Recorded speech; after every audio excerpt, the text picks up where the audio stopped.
Let's explore whether or not impermanence makes life meaningless.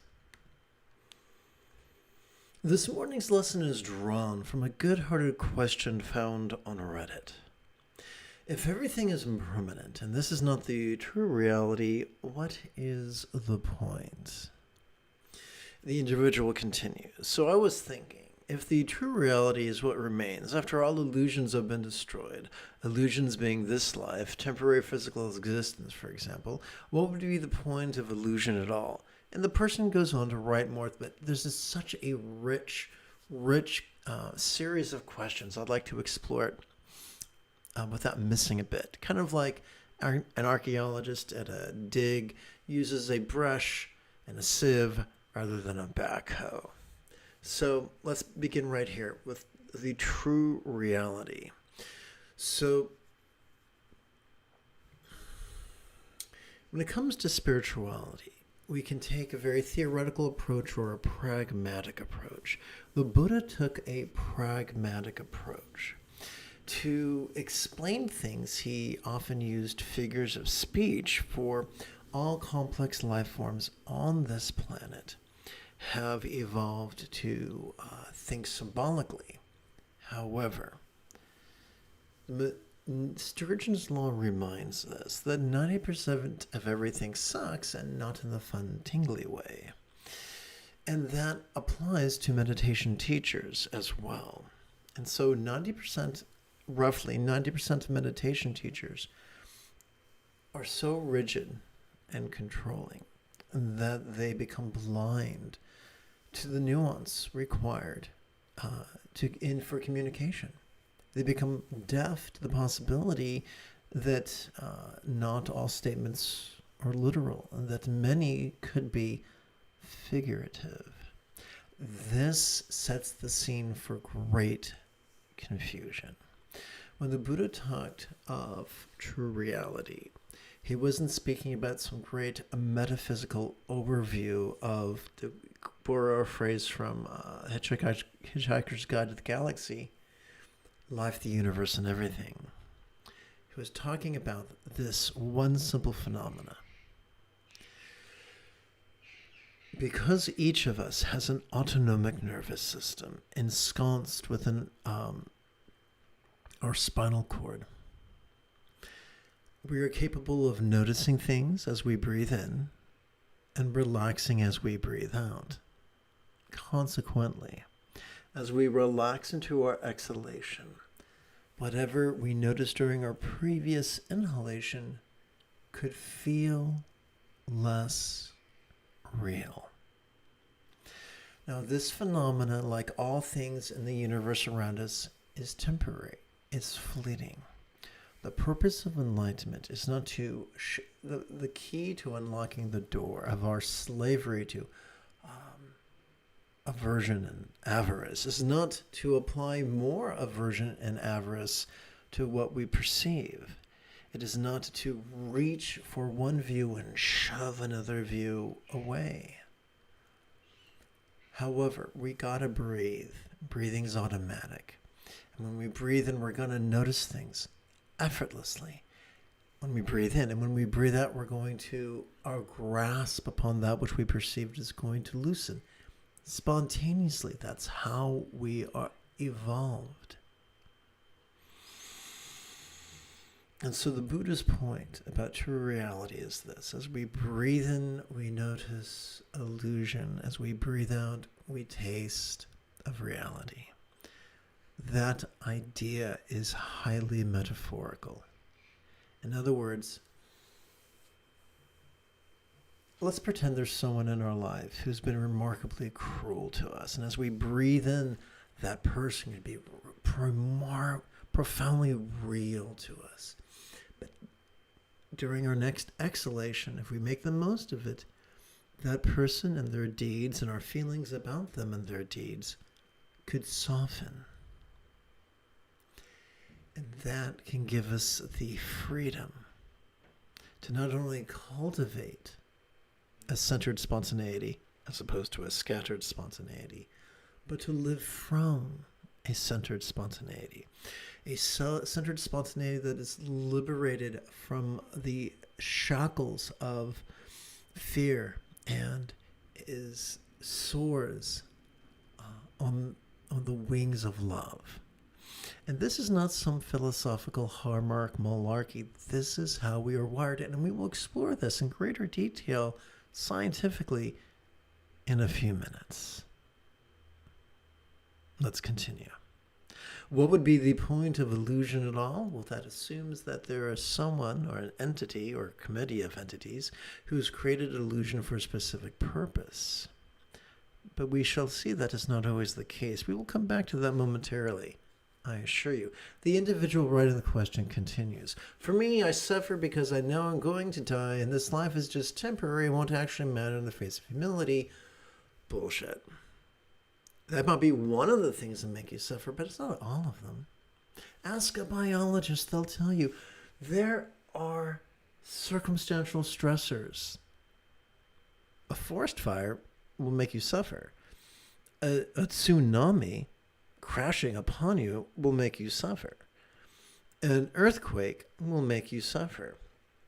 So there are circumstantial, sorry about that, Mr. Microphone. There are circumstantial stressors. There are physical stressors. Cancer will make you suffer. You don't need a great lofty metaphysical reason. You have pain receptors in your central nervous system. Something is pressing on it, that's going to cause suffering, regardless of what you tell yourself. Electrically, biochemically, suffering. It's wired to do that. We evolve the capacity to perceive stress, not because of some error, but as a feature, not as a flaw, but as a feature for survival. When in doubt, biology only makes sense through the lens of evolution. Evolution only makes sense through the lens of replicating errors and natural selection. And natural selection is simple. Certain attributes will increase the likelihood of an entity living long enough to reproduce. And a lack of those attributes will undermine its ability to live long enough to reproduce. That's just how natural selection works. There's no sentience involved. It's just a mechanism. That's just how it plays out. So we have stress, not just because we are frustrated in our pursuit of meaning. We experience stress because there are physical stressors and circumstantial stresses. There are interpersonal stressors. When we look outwards, when we see genocide and jingoism and fascism, when we see sexism and racism and classism, when we see homophobia and the like, there are stressors. So yes, being confronted with our mortality, being confronted with the appearance of meaningless can be stressful. But to say we only have one stress and to express that literally is going to do great harm. It's a gross inaccuracy. And to express that metaphorically is going to lead the dull-minded astray.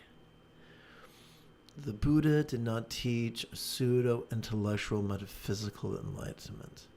He taught a mastery of the Eightfold Path. It's very simple. There is stress. The first fold of the Eightfold Path. We have an array of instinctual responses to stressors. That's the second fold of the Eightfold Path. When we are a slave to our instinctual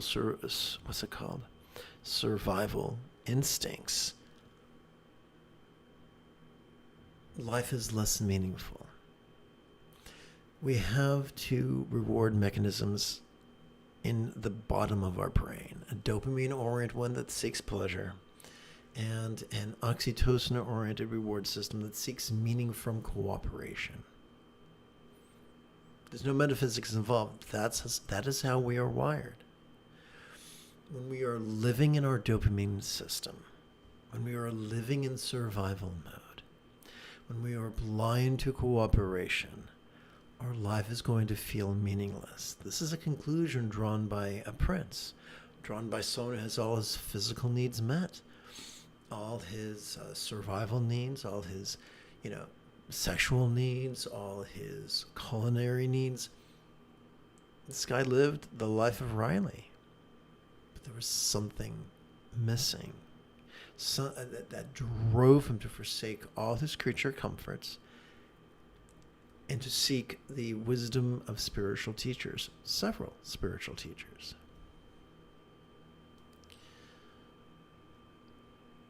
Buddha's conclusion was this: just as there is a tyranny of our survival drives, there's also a freedom from the tyranny of our survival drives. Our survival drives can stop being our tyrant and just be our tool, which is as they should be. The mechanism to cause that is called the Eightfold Path. Enlightenment is simply the mastery of the Eightfold Path. As a child, I was befuddled by the specter of learning how to tie my shoes. I felt it was an impossibility. I cried and raged and tried the patience of my parents, but eventually, by the time I entered first grade, I had mastered tying my shoes. I could tie my shoes spontaneously, habitually, easily, and effectively. Any skill that can be practiced can be mastered.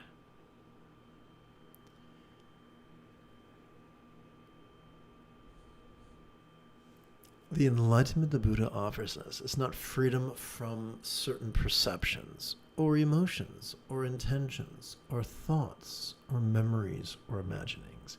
It's not freedom from their presence, it is freedom from their tyranny.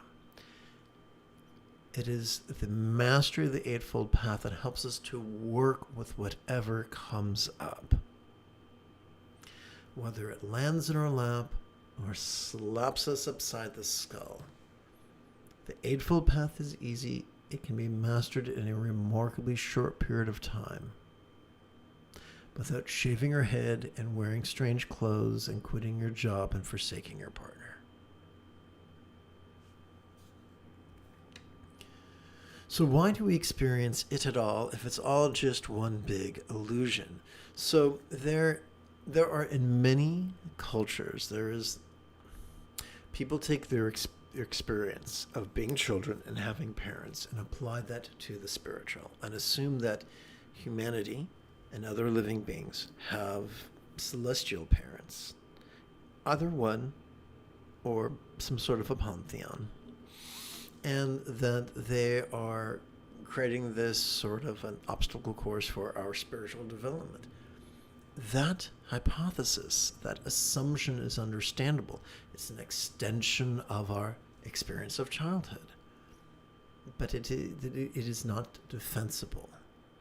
It is not something you can prove. And furthermore, the great Christian author, Paul the Apostle, taught that it can foster a sense of quasi-spiritual petulance. In the 1 Corinthians 13, where it is written, and I paraphrase, I put away childish things. A dichotomy is drawn between divine devotion and human love.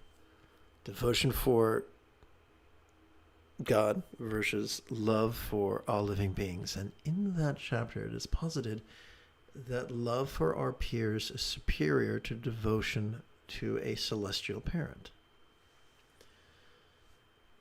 This is not the first time that idea is found in the whole of human literature.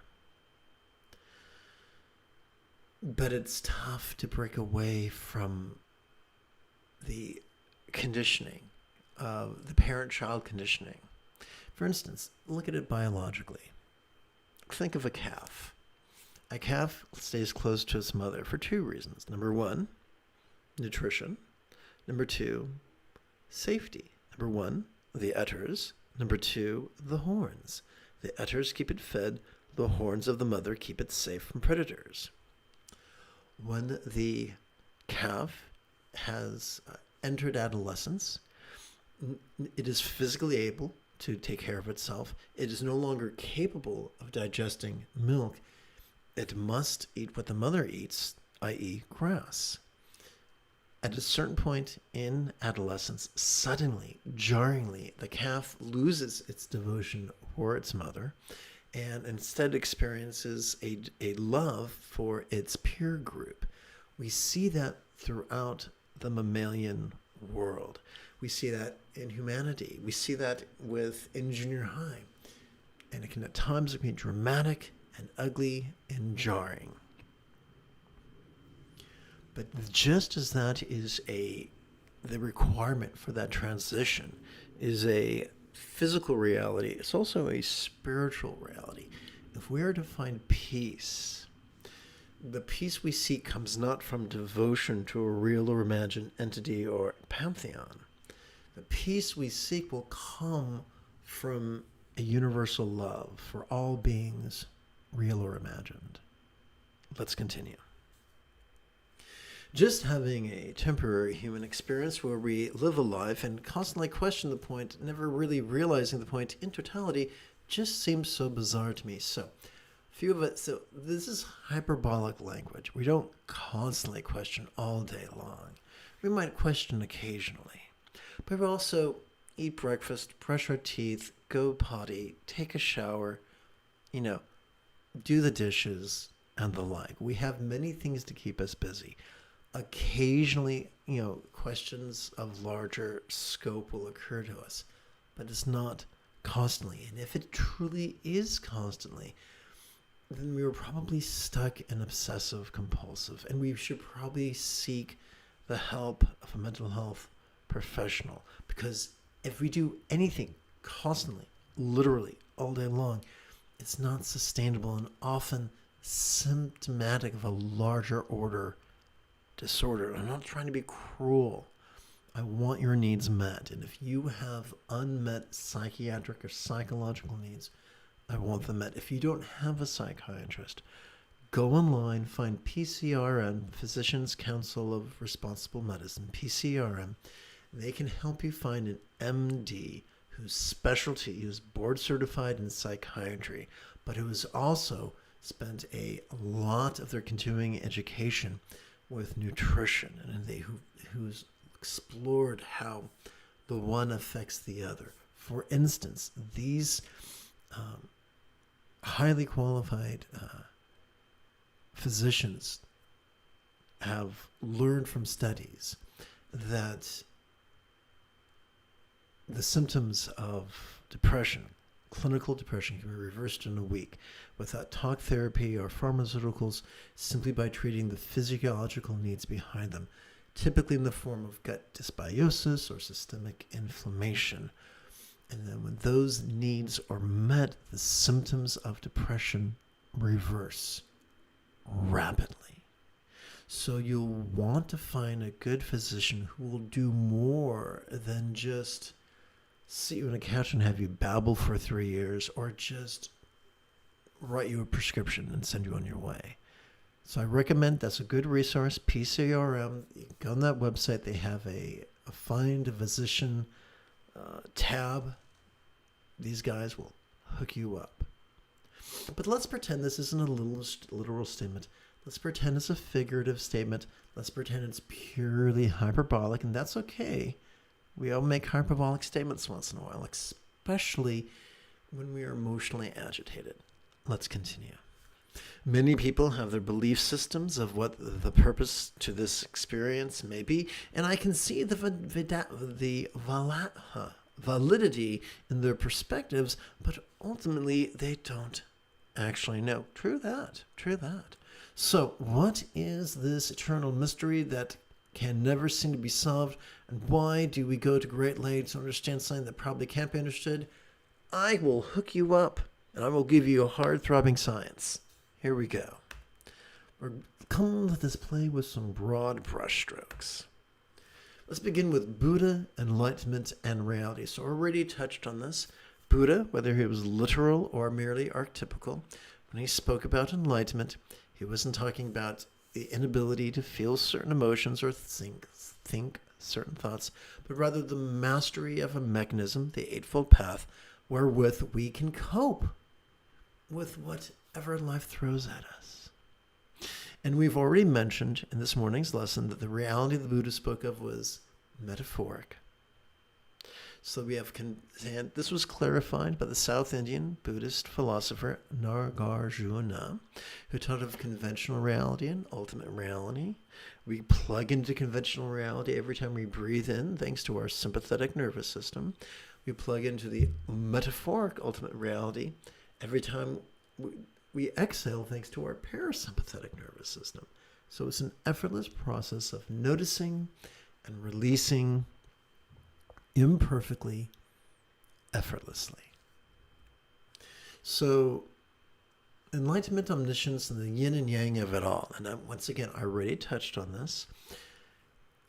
The omniscience referred to in Mahayana scripture is at best metaphoric. It's a metaphor for the mastery of the wisdom of letting go. The mastery of the wisdom of letting go does not mean we never experience an unpleasant sight, sound, sensation, flavor, scent, or the like. It doesn't mean we never experience an unpleasant emotion, intention, thoughts, memory, or imagining. It simply means that we've gotten really, really good at dealing with the slings and arrows of outrageous fortune. So that's all omniscience means. That whatever comes up, that's the all. We're able to process it. That's the niscience. And like I said, this is metaphoric. So how about the yin and yang of it all? And once again, I already touched on this. 100 years before the advent of the Buddha, it is said that Lao Tzu composed the 81 poems of the Tao Te Ching. And if you haven't studied the Tao Te Ching, I recommend Rosemary Anderson's translation. She's brilliant and wonderful. The Tao Te Ching is remarkably short. You can read it in a week, and after a year, after you've read it maybe 52 times, you can notice patterns. You can notice that the author of the Tao Te Ching delineates what's a yang characteristic and what's a yin characteristic, and, contrary to popular belief, does not seek to reconcile the two, but instead always says, choose yin over yang. Well, that's lovely, but what has that to do with Buddhism? Simply this. These observations are not unique to China. They're constant human observation. And across the Himalayas, in India, the similar things were observed. And so whether the Buddha, known as Gautama, was real or not, certain observations were made. And it was said that Gautama, the Buddha, had a cousin, Devadatta, who was wicked. And Devadatta's tendencies were to be rigid, fearful, suspicious, controlling, elitist, cryptic, competitive, and cruel. Especially rigid and controlling. Whereas the Buddha chose to be flexible, loving, rational, laid-back, egalitarian, lucid, cooperative, and kind. Especially flexible and laid-back. Those of us who are rigid and controlling have difficulty bringing nuance to language. We tend to be literal-minded. Those of us on the path of being flexible and laid back can intuit the possibility that not all statements are literal. They can be figurative.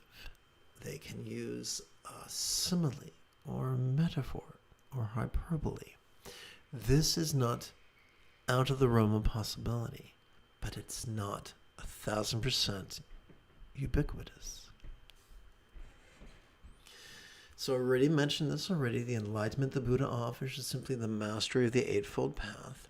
Now let's use the cosmological perspective. We are fortunate. We live in an era where there are, at least on TikTok and on social media, there are some wonderful, highly qualified PhD science communicators, and that's fabulous. Back in the 90s and back in the 70s, we had Carl Sagan and Neil deGrasse Tyson. Very intelligent individuals, very good communicators. And one of the things they often say is that the universe is under no obligation to make sense to us.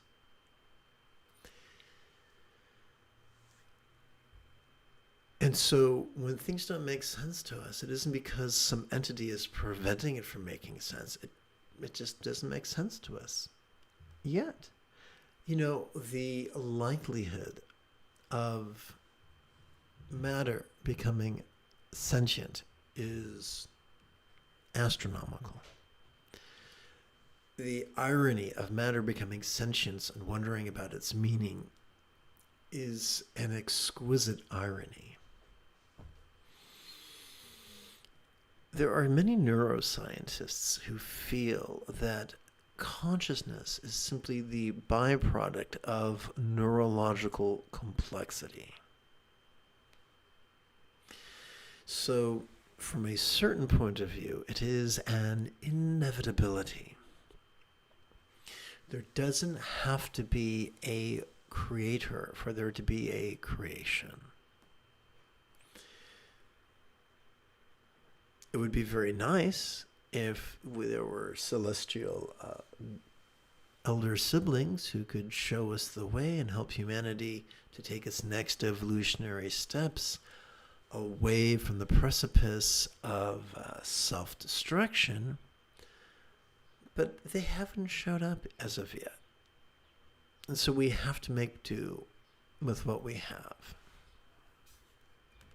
Now let's explore this from a neurological perspective. I love this because we are living... When I was a little boy, there was no functional magnetic resonance imaging machines. There were electroencephalograms, but those were really clunky and imprecise. Now, through the magic, the metaphoric magic of imaging, we understand that there is this hunk of meat described as the amygdala, which functions as the seat of aggression and anxiety, located at the bottom of our limbic system.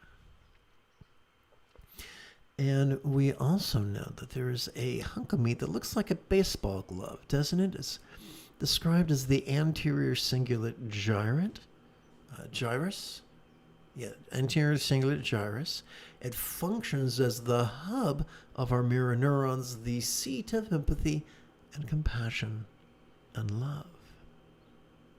And yes, philosophers for ages have said we can live from our amygdala, fear. We can live from love, our anterior cingulate gyrus. But we can't live from both simultaneously. There's like a toggle switch relationship here. But this has been confirmed through functional magnetic resonance imaging studies. We're either in fear or we're in love. Now, does that mean a Buddha never feels fear? No. It means that when they feel fear, they're aware of fear, and they're able to apply the proper techniques so they do not remain a slave to fear. So that fear is an advisor and not a dictator. So that fear is a tool and not a tyrant. So here's the meaning of life. And this was touched on briefly by, I forgot who it was. Who gave us Sherlock Holmes? Who gave us the Jungle Book? You know who I'm talking about. He gave us The Lost World. He gave us... That author said that if we can remain calm when our fellows are losing our mind, that is what it means to be an adult. When we have mastered the Buddha's path, we are able to notice what state we're in and what to do with what state we're in. This is the freedom the Buddha offers us. Living from peace, living from love, is what gives life its meaning.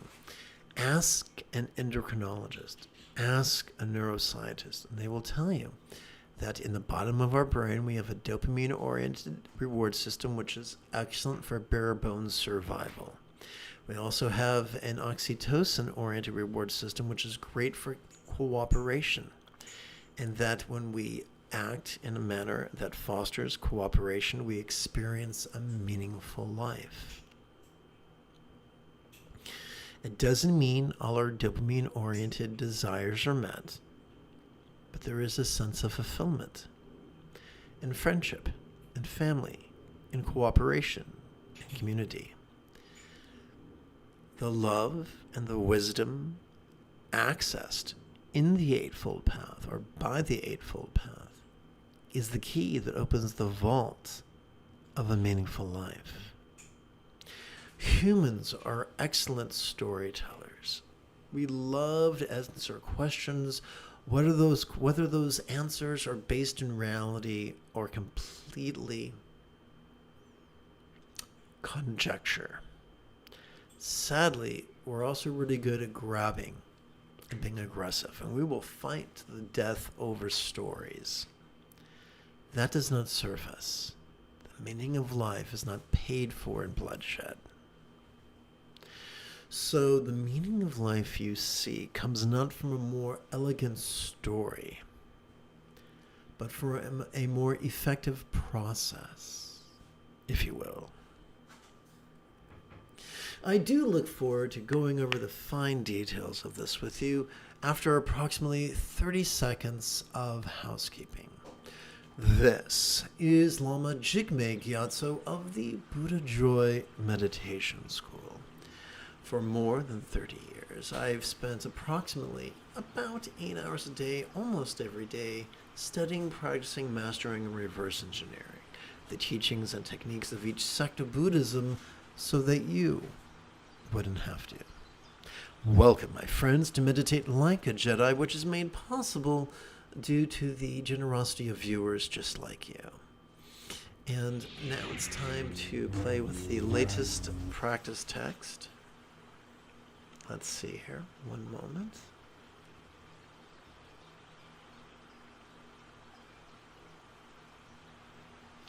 Now this is a work in process, so you get to watch me edit. Woohoo! How much fun is that?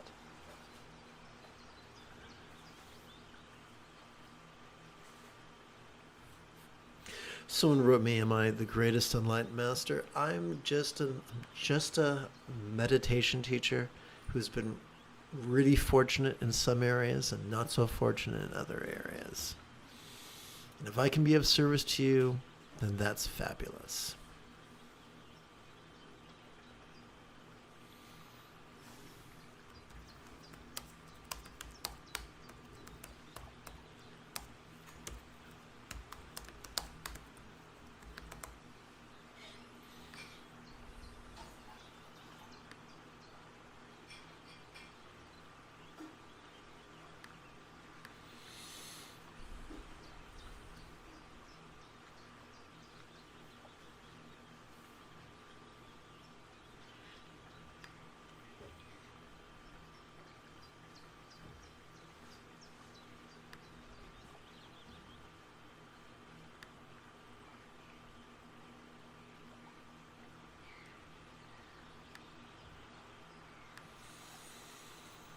All right, cowabunga, let's go for it.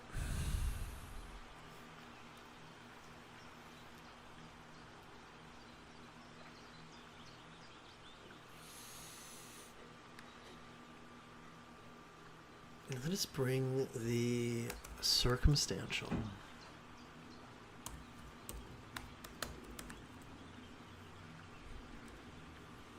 into the path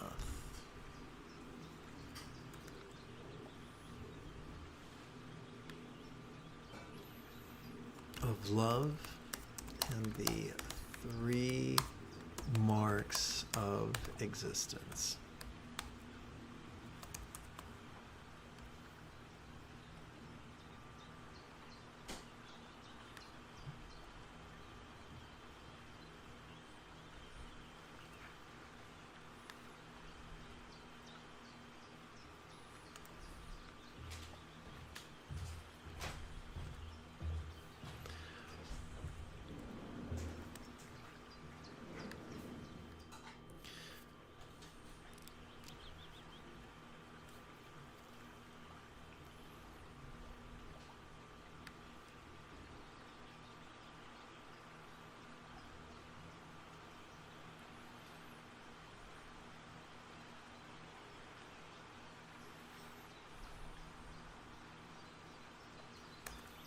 Each of us has experienced the stress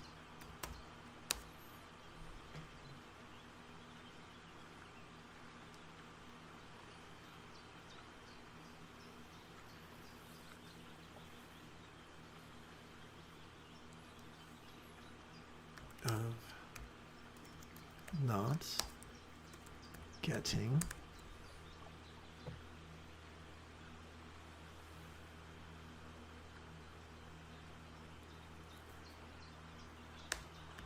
our circumstantial needs met.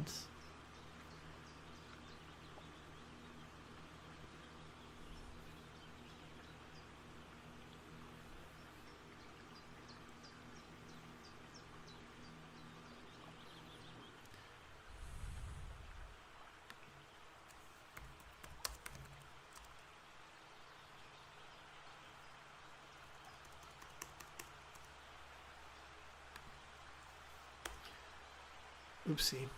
Where are we here? There we are.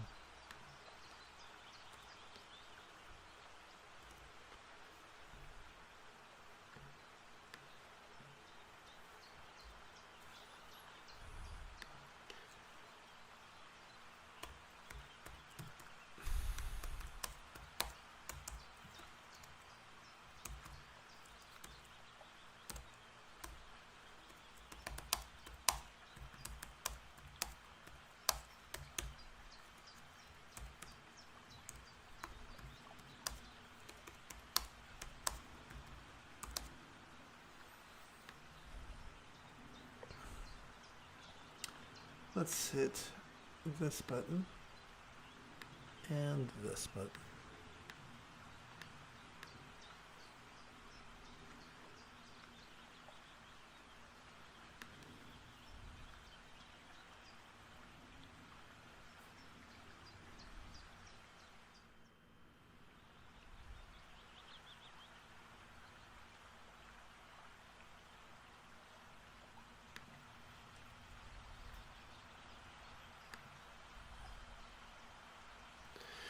Okay, let's chant. Each of us has experienced the stress of not getting our circumstantial needs met when we want for as long as we want, if at all.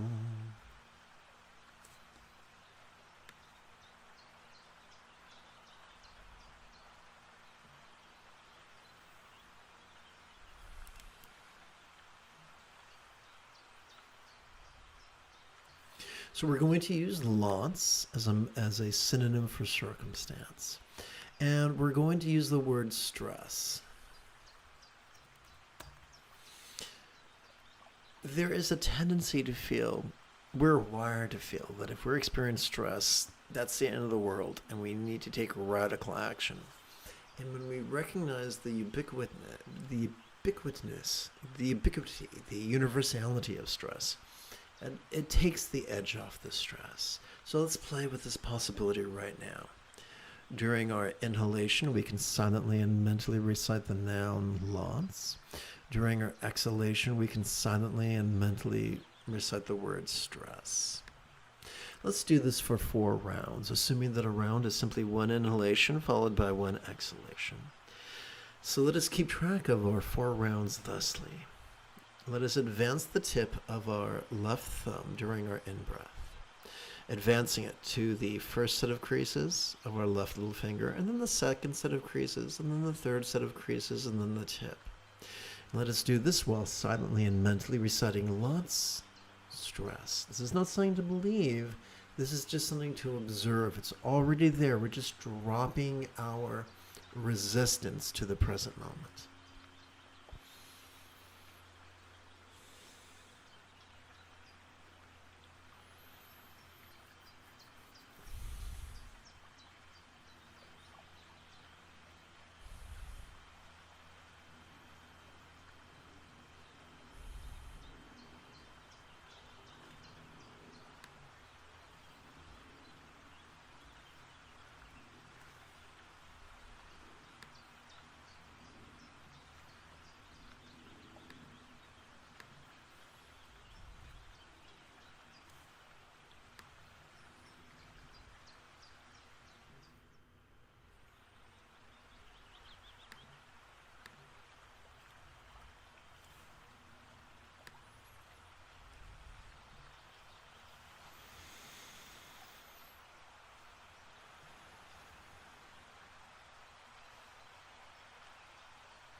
We are so wired that we can also long that other circumstantial needs also be met.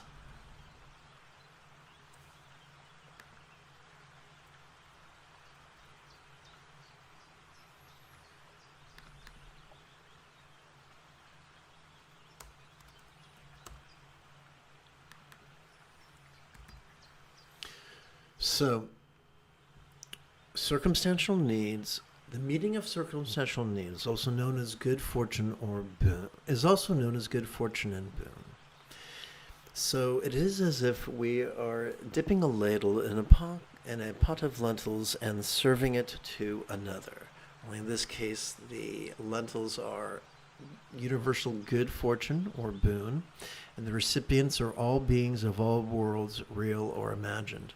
Now, this is not magic. We're not trying to change reality, and we're not lying to ourselves about what we're feeling. But we are playing with words silently, mentally, and passively in harmony with our inhalation and our exhalation. Our inhalation and our exhalation. In a way that simply exercises the neural pathways that are already there.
Observing the coming and going of circumstantial phenomena help us to see the folly of grasping.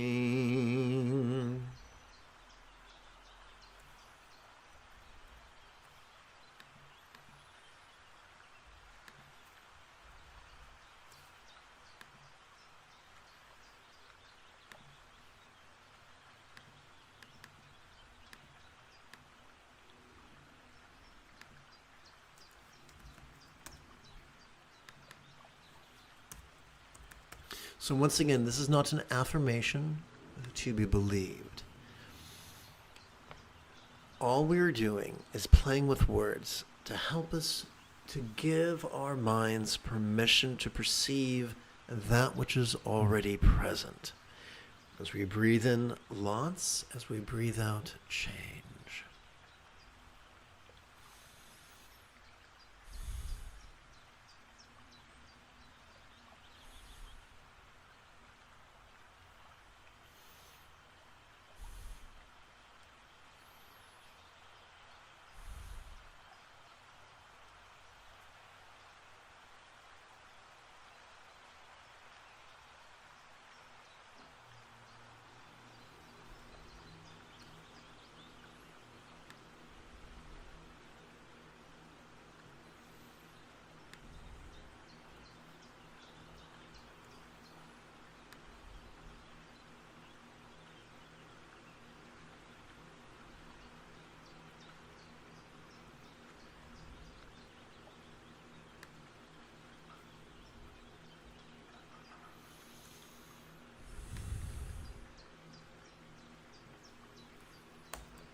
As we relax into our exhalation, whatever circumstance we notice during our previous inhalation. Let's try this again. As we relax into our exhalation, whatever circumstance we notice during our previous inhalation could feel as if it simply was not us.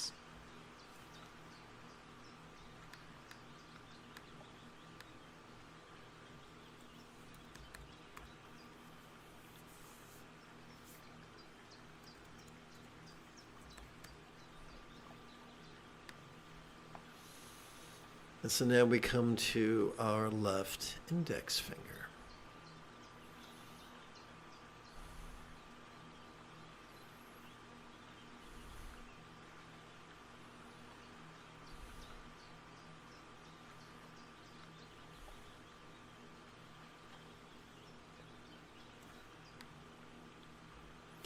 And so having played with 4 contemplations, we can now rest the mind, bringing whatever we spontaneously notice into the path of awareness and letting go.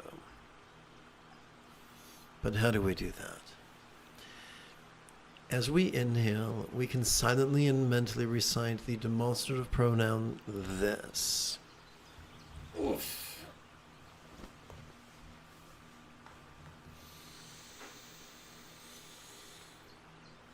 And as such, kick back and watch the antics of mind as it perceives, emotes, intends, reasons, recalls, and imagines. As we exhale, we can silently and mentally recite the one-syllable verb ease as we relax into mind's non-graspable nature. Let's do this for several, oopsie, let's fix that. There was an error. Okay, so let's perform this. Let me go back here to this button, hit button number 4. So we've been counting on our left hand for rounds, and that's perfectly appropriate to count 16 rounds. But on our right hand, we can count sets. 1 set of 16 rounds, 2 sets of 16 rounds, 3 sets of 16 rounds, 4 sets of 16 rounds. And you're welcome to do that together with me if you so desire.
Whoops, I failed to push button 9. Don't I feel like a silly goose?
I get to check my spelling.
All right, so let's have fun with vocabulary. Let us bring the Dhamma circumstantial in the path of metta love and the tilakkhana, 3 marks of existence.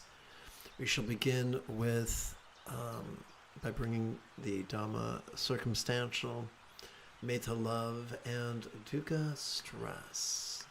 That is the variable we're going to play with right now.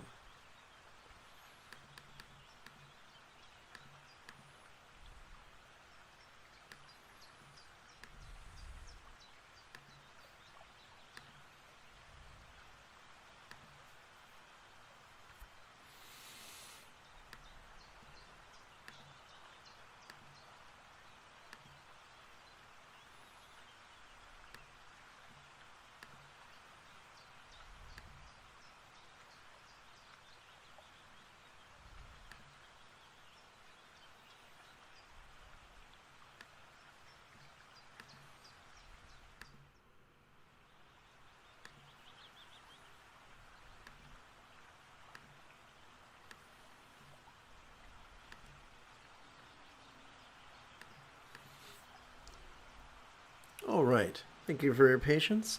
Let's chat. Each of us has experienced the stress of not getting all circumstantial needs met when we want for as long as we want, if at all.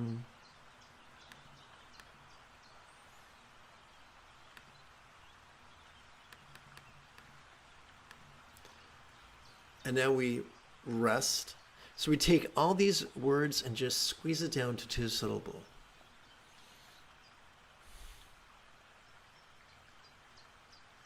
We're using lots as a synonym for circumstance.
Okay, so because we are well acquainted with the desire for our circumstantial needs to be met, we are also therefore wired to assume that others want their needs met as well, and that fuels our love.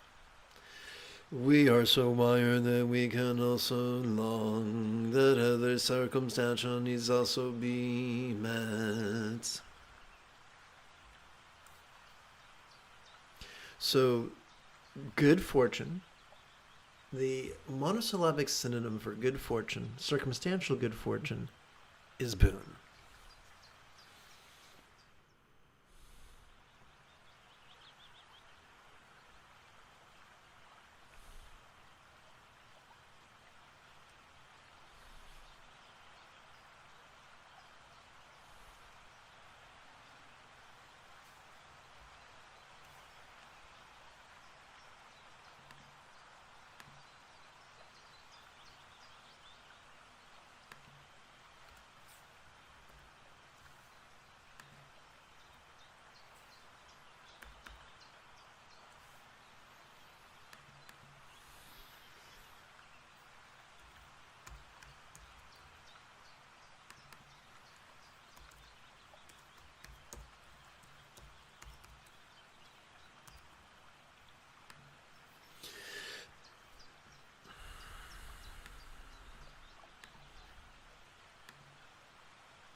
Observing the coming and going of circumstantial phenomena help us to see the folly of grasping.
As we relax into our exhalation, whatever circumstance we notice during our previous inhalation could feel less like our identity, as if it simply was not us.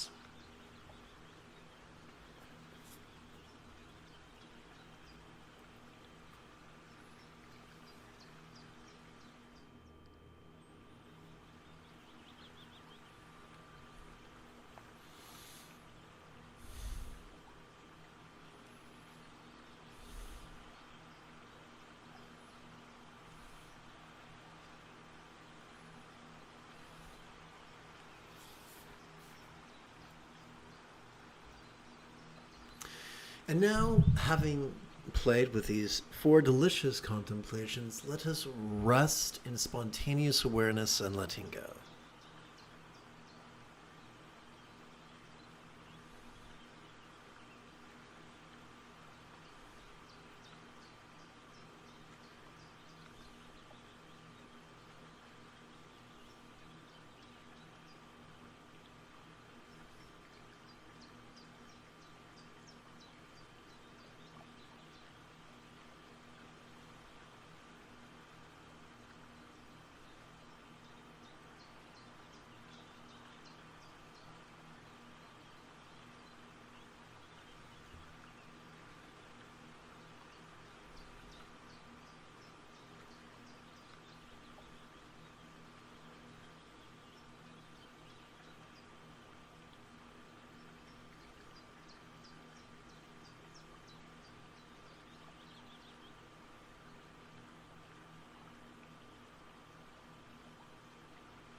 Each of us has experienced the stress of not getting our circumstantial needs met when we want for as long as we want, if at all.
Since we are not alone in our frustrations, we could also long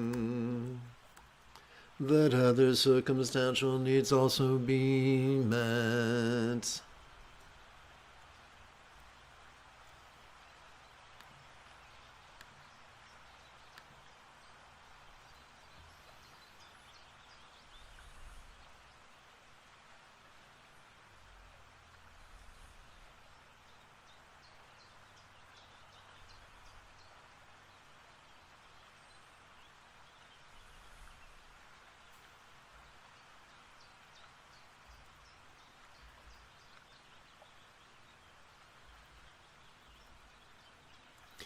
Observing the coming and going of circumstantial phenomena help us to see the folly of grasping.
Observing the coming and going of circumstantial phenomena help us to see that ever-changing one and all there is nothing permanent to grasp.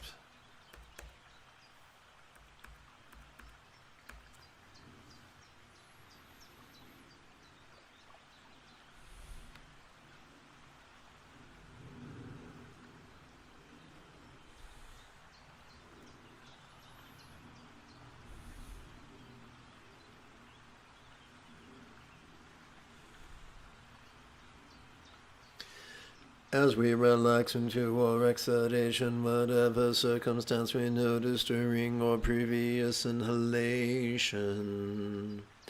could feel less like our identity, as if it simply was not us.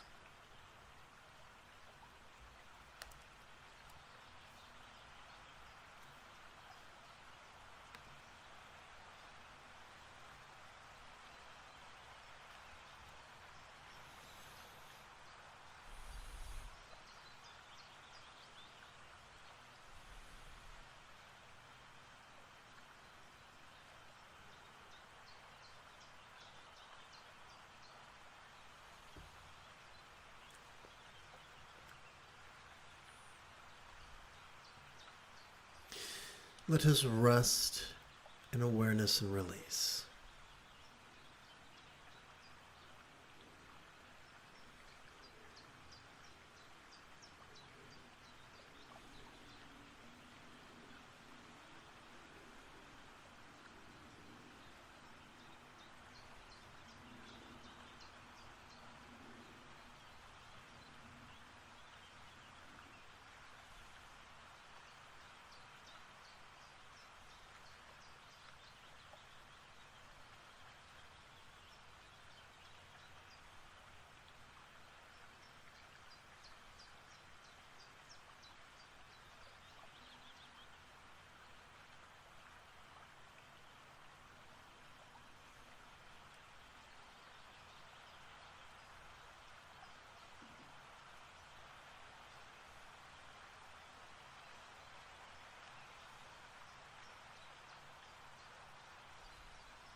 1, 2, 3, 4, 5, 6, 7, 8, 9.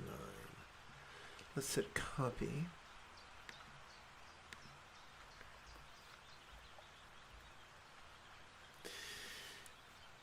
Having climbed to contemplative cruising altitude, together as a team, let us meditate as transformatively as young Luke Skywalker on Dagobah under the guidance of Yoda.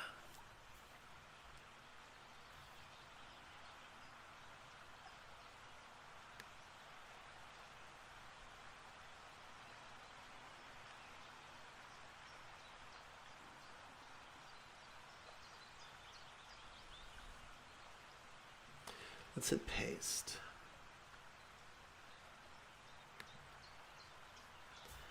1, 2, 3, 4, 5, 6, 7, 8, 9. Okay.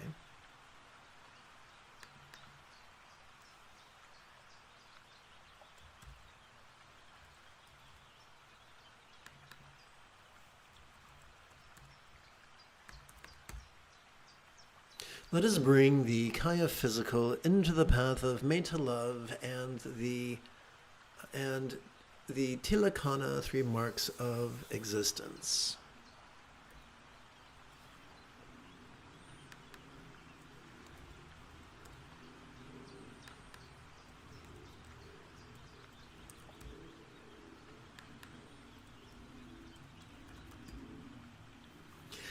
Each of us has experienced the stress of not getting our physical needs met when we want for as long as we want it at all.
Since we are not alone in our frustrations, we could also long that others' physical needs also be met.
Observing the coming and going of physical phenomena, help us to see that ever-changing one and all there is nothing permanent to grasp.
As we relax into our exhalation, whatever physical phenomena we notice during our previous inhalation could feel less like our identity and as if it simply was not oopsie. And as if it simply was not us.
Aha.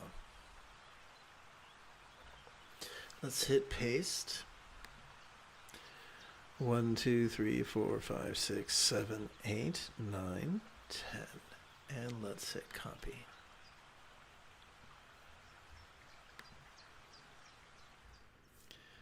One, 2, 3, 4, 5, 6, 7, 8, 9, 10. Let's hit paste and paste. 1, 2, 3, 4, 5, 6, 7, 8, 9, 10, 11. Okay.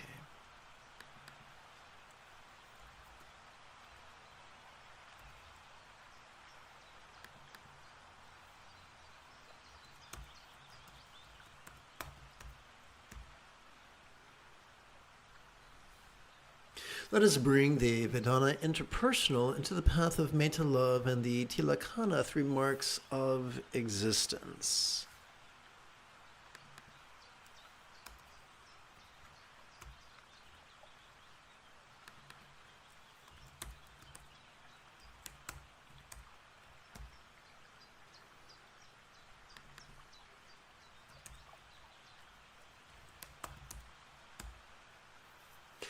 Each of us has experienced the stress of not getting our interpersonal needs met when we want for as long as we want, if at all.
Oh, look at this. Lama. I've been taking classes from a Thai Buddhist master at my temple, and I released trauma and started to vibrate, having a hard time adapting. Can you help? He touched me and I'm not the same. Okay, so If you feel like you're vibrating, what I recommend is brisk walking meditation and lots of hydration. That could really, really help. And I would see that teacher again today and let them know exactly what's going on.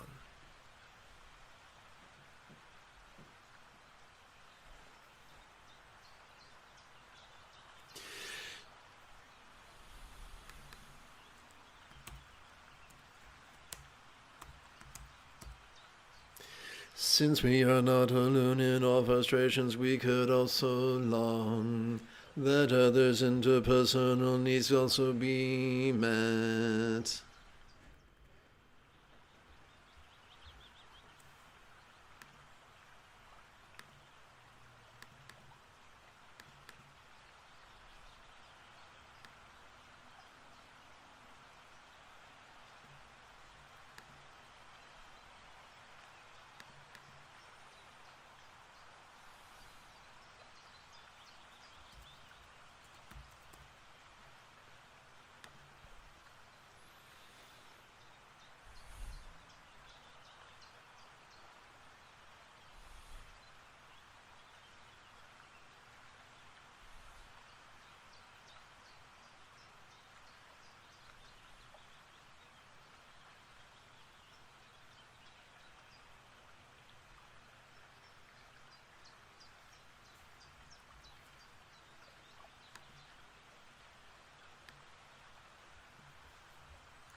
Observing the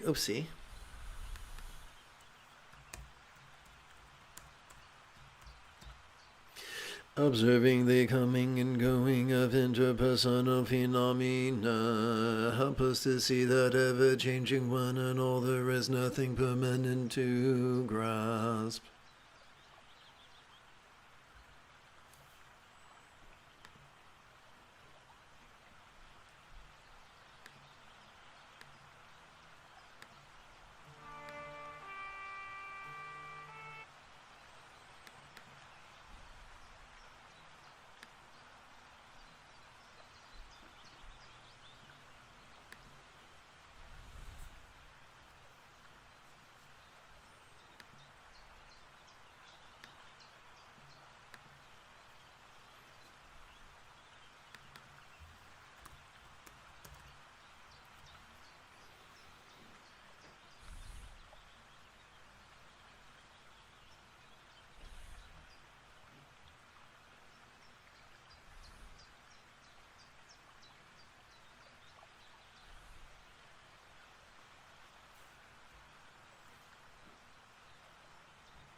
As we relax into our exhalation, whatever interpersonal phenomena we noticed during our previous inhalation could feel less like our identity and as if it simply was not us.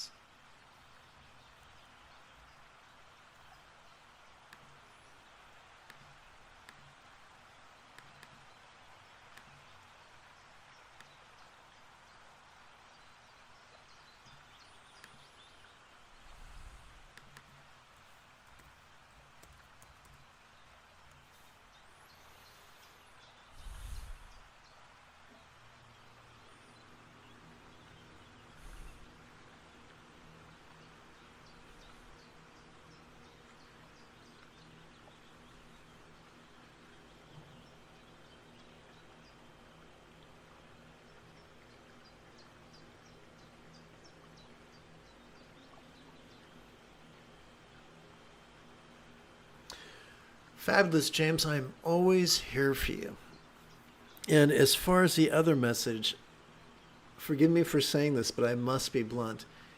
If if a teacher touched you, it's very important that he receive your consent. Not implied, but actual. You are a person, not an object. must be treated with respect.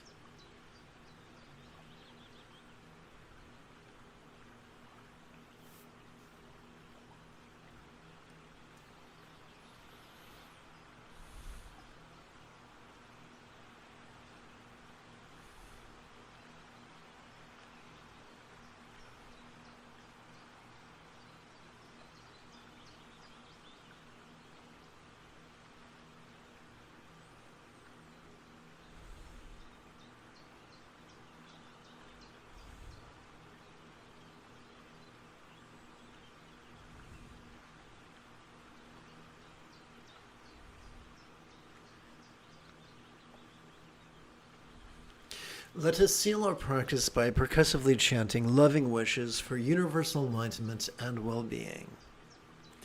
May all minds clear yet impermanent be as enlightened as a Buddha's mind. May all experiences of the interpersonal resounding yet impermanent be as loving as a Buddha's speech. May all bodies sensual yet impermanent be as beautifully healthy as a real or imagined Deva's form. May all circumstances appearing yet impermanent be as safe and abundant as a real or imagined Devi's land.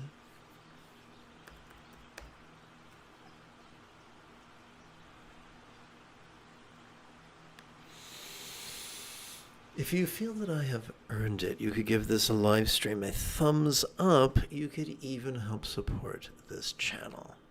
In approximately 9¾ hours, I would very much like to return to lead today's evening meditation class and group practice. And if you are as geeky as me, may the Force be with you always.